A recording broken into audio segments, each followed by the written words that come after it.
Party Telangana రాష్ట్రంలో విజయ్ సంకల్ప్ యాత్ర సభలు అందరికీ नमस्कारम। संकल्प यात्रा के नरसापुर के इस कार्यक्रम में मंच पर विराजमान रघुनंदन राव गारू जी, जिला अध्यक्ष गदम श्रीनिवास गारू जी, हमारी मातृशक्ति से भरा हुआ है। मैं मातृशक्ति को वंदन करता हूँ। आज मुझे विश्वास हो गया कि हमारे देश की माताओं ने निर्णय कर लिया है कि वो भारत में नरेंद्र मोदी जी पे आशीर्वाद देने वाले हैं। साथियों, यहाँ रघुनंदन जी ने और भी गदम जी ने बातें रखी है, मुरली जी ने भी कुछ बातें रखी। इसका रिपीटेशन करने का मेरा इरादा नहीं है। मैं आपको एक दो बातें बताने आया हूं। प्रधानमंत्री मोदी जी किस बात के लिए लड़ रहे हैं,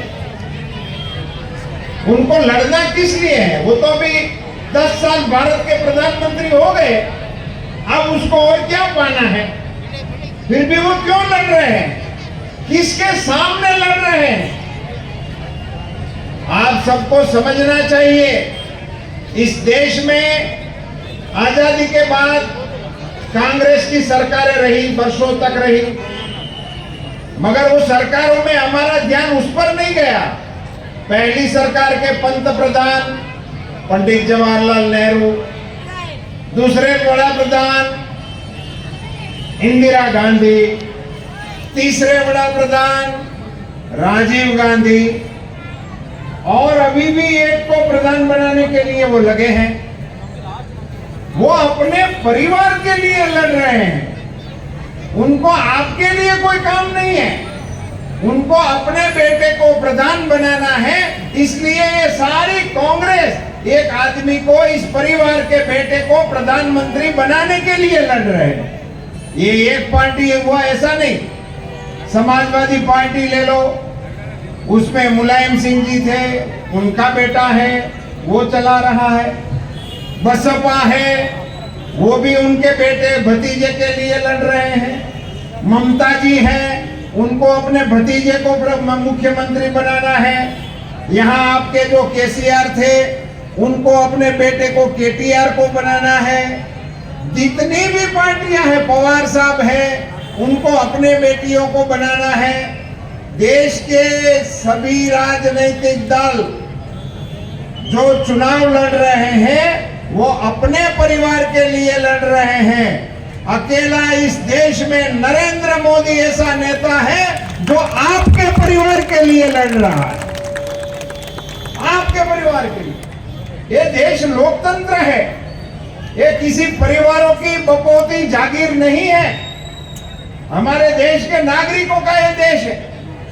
आपके लिए लड़ने वाले मोदी जी को परिवारवाद के खिलाफ, वंशवाद के खिलाफ लड़ने के लिए तेलंगाना के लोगों का समर्थन चाहिए।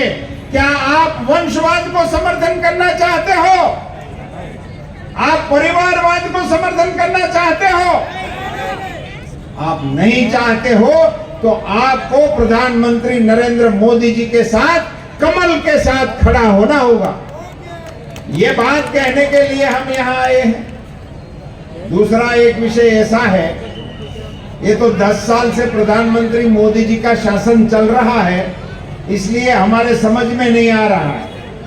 वरना मुझे याद है, मैं एक चुनावी सभा कर रहा था 14 में, और सभा के अंदर जब मैं भाषण दे रहा था तो मैं 2G कौभांड के बारे में बोल रहा था, मैं कोयला कौभांड के बारे में बोल रहा था, मैं कोई हेलीकॉप्टर के कौभांडों के बारे में बोल रहा था, ऐसे कौभांडों के बारे में बोल रहा था। पीछे से किसी ने चिट्ठी भेजी कि आज एक नया घोटाला सामने आया है, आप उस पर भाषण करिए।